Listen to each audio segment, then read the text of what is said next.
Critical Assignment 2, Video 2. This next center activity is for my middle level readers, and it has very few supplies. I have books that will take some time to find that incorporate rich amounts of figurative language, and also the students have a worksheet they'll need to complete. When the students arrive at their station, they're going to have a worksheet that looks like this, and this poster board would be posted at the center area in order for them to see what is required of them. They're going to read, and as they find pieces of figurative language, they're going to write down what they find in the title of the book and the page number they found it on. So, for example, I gave the students a book called Owl Moon. And as they read, they'll come across a section where they see owl noises on the page.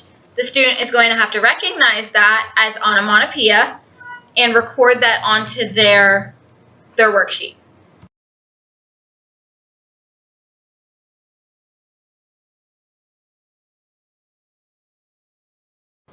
This assignment will help reinforce this standard. Interpret the words and phrases as they are used in a text, including determining technical, cognitive, and figurative meanings. Analyze how specific word choices shape meaning or tone.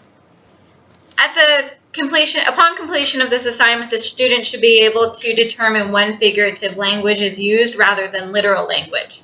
If the student keeps reading and doesn't recognize figurative language in context, then we haven't accomplished our job. The student has to be able to read and pull out this information from the text.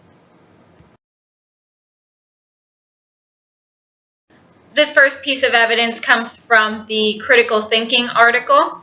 This article first talks about critical thinking not being something you are able to teach in a lecture. Critical thinking is not the information that is spoon-fed to you during a lecture. Critical thinking is what you do when you go into the book, hands-on, find what you need, and use it to your advantage.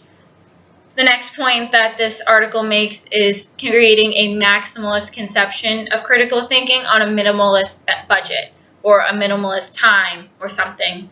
The essence of this assignment is that it is quick, but it does allow the student to get the information properly.